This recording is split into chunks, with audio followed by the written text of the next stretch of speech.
terrifying raptor roams these lands. Claws that can shred armor, teeth that will make any prey bleed. Only one champion can control the beast. Become the Beastmaster and fulfill your destiny, hero. For left untamed, the raptor will slay all. Hello travelers, Boardman21 here, and today's build is the solo companion using the Raptor with the Beastmaster. Now the Raptor has an incredible amount of damage that it can do. Some of its mechanics kind of feel broken. There are times where its damage just kind of jumps all over the place and I'm not sure exactly what does it. However, he'll go from doing his normal 5 to 20k crits on enemies to doing 600k plus. The playstyle of this build is pretty simple. You're just going to have your Raptor. You're going to try and get Summon Frenzy Totem around him. He's going to leap with you everywhere that you leap, which gives you and him 100% increased damage. And then, of course, you have Entangling Roots to heal yourselves and give some more damage, and Tempest Strike to get all of your mana back. We'll go through that rotation with actual playstyle of it later in the video. Let's go ahead and get into the skills. For skills, we're running Tempest Strike, Summon Frenzy Totem, Summon Raptor, Fury Leap, and Entangling Roots. For Tempest Strike, we're not using this super often, but when we do use it, it's just to get mana back. We have 1 point in Static, 5 points in Unspent Power to get 20 mana gained whenever we don't proc anything, 1 point in Storm Strike, 3 points in Lightning can strike twice, 1 point in Stormlord, 1 point in Charge Stone, and 1 point in Dead Wind so that you can no longer proc the Northern Winds. 2 points in With the Wind, 1 point in Tempestuous, and 1 point in Mute Earth so that you can no longer proc Earth Spikes. So the only thing that can proc is Lightning Bolt. It has a very small chance to proc, and so that every time it doesn't proc, you get that plus 20 mana, plus you'll get 8 more if you take the passives in the tree, which we did not take in this build, but 20 mana with using it is enough to maintain your mana. For Summon Frenzy Totem, we're using this because it's a big boost to your companion. We have 4 points in Rapidity to give it more Frenzy effect, 5 points in Bestial Frenzy because this gives your companion 20 flat melee physical damage for 4 seconds, which is huge. 4 points in Revitalizing Totem, 1 point in Symbol of Haste, 1 point in Symbol of Selflessness so that your Frenzy Totem effect on companions is 30% more, and 3 points in Warding Totem to make your companion have full elemental and physical resist. With 2 points in Reinforced Totem to finish it off for some more health and duration of the totem, to keep it 100% uptime and to have its survivability go up a little bit. For Summon Raptor, he's going to be your main damage. He has 4 points in Vicious Rampage to increase the Rampage effect by 100%. The Rampage effect is something that we'll have on autocast, so it'll always be going off. It's going to give your Raptor 40% more increased attack speed, movement speed, and damage for 5 seconds. It also increases their size by a bit. Now, because we have 100% increase effect, all of those are doubled, so you'll be getting 80% more attack speed, damage, move speed, and size for 5 seconds, which is huge and really does a lot for its damage and makes it look super threatening. 2 points in Predator to give it increased critical strike chance, 1 point in Tear Flesh to give it a little bit of melee bleed chance. And then where the big damages come from, we have 5 points in Razor Wings to give it a base 15 physical damage. 2 points in Scent of Blood gives it more multiplicative damage against bleeding targets. It's only 20%. But the huge one is Ravage, which now gives it a 100% more critical strike chance and critical multiplier against bleeding targets. And this is what does a lot of your damage, is your critical strikes go through the roof with this. And with 1 point in Taste for Flesh to finish it off, it gets more damage on kill, and you can have an unlimited amount of stacks. So after you kill 30 or 40 enemies in the last 10 seconds, and it has an AoE with its attack, so it is very possible to kill 40 or 50 mobs in the last few seconds, and when that happens, its damage goes through the roof. I am pretty sure that this node is what is broken, and its multiplier of more is just absolutely insane. You can go from doing 20 or 30,000 damage on mobs to kill a whole bunch, and suddenly you'll be hitting for 500,000. For Fury Leap, we're using this to keep control of our Raptor since he'll leap with us, and to give him more damage. We have 4 points in Crater for a bigger landing area, 5 points in Ambush Predator for more hit damage against enemies at full health, but then the ones that actually matter, 7 points in Warrior's Entrance to give 105% global increased damage to us and our minion, in this case our Raptor, 1 point in Pack Leader to make the Raptor leap with us, and 3 points in Rage to get some more attack speed for ourselves. This doesn't really do anything for us and you don't really need it, especially since Tempest Strike doesn't stack with attack speed, but wherever you put the points it's pretty useless. You can put them anywhere that you want though.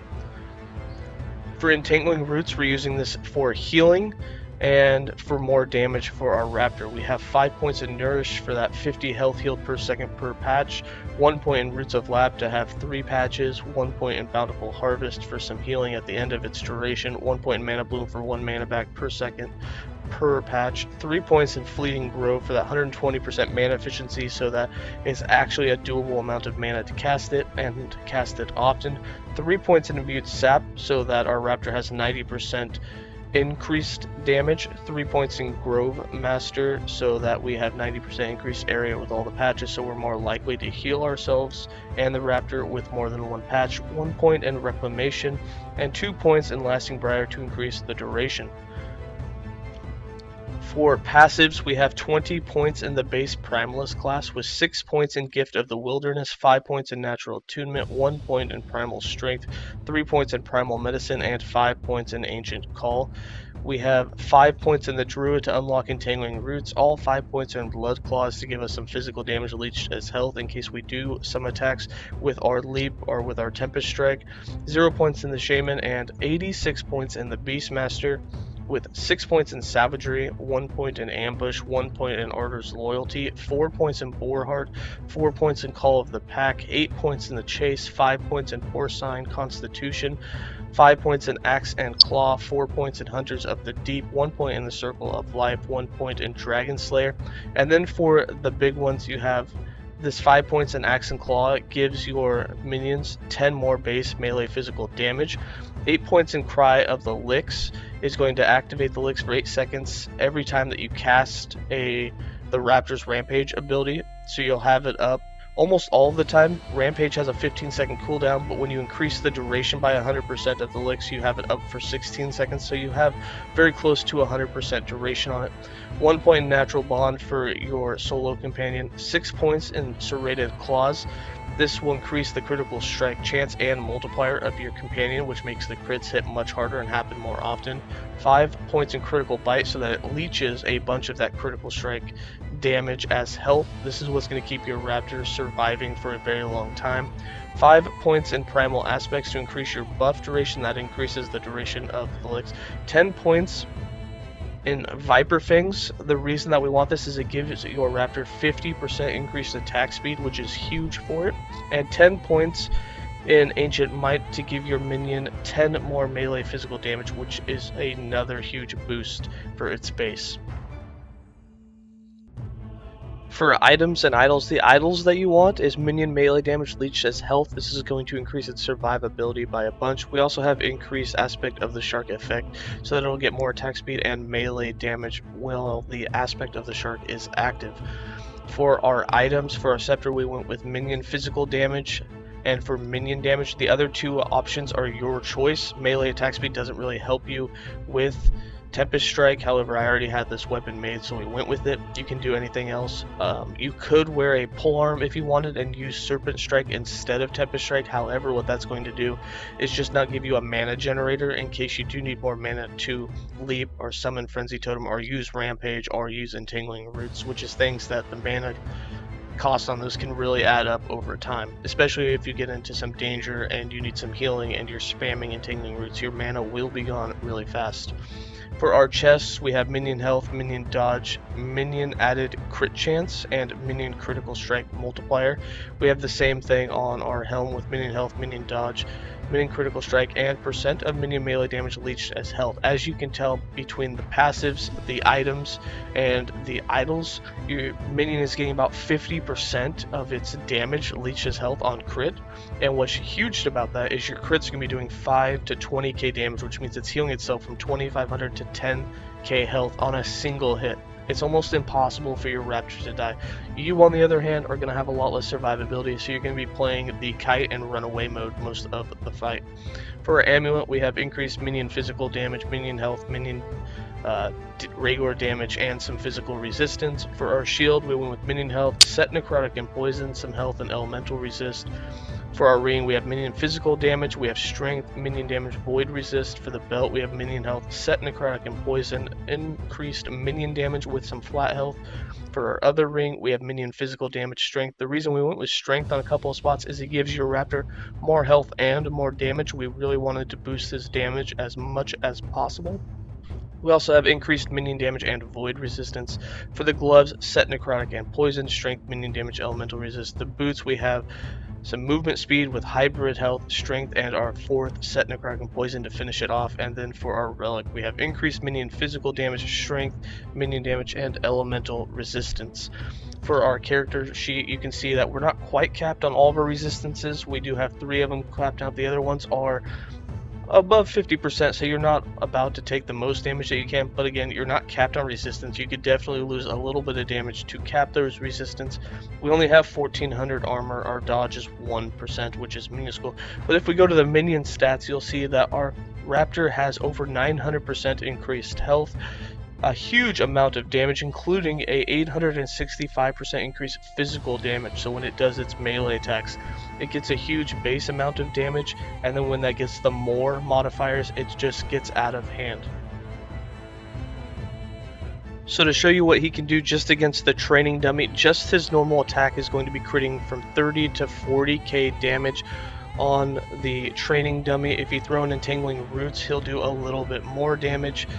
He'll hit, for 40k damage, and then when you leap, he'll do a little bit more. You have 50k damage, and then when you do Frenzy Totem and Rampage, it's even more.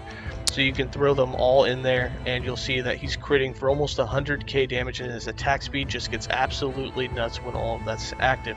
Now, for the actual playstyle of this when I'm running around, I like to put both Rampage and Frenzy Totem on autocast, so they'll always be going off when they come off cooldown.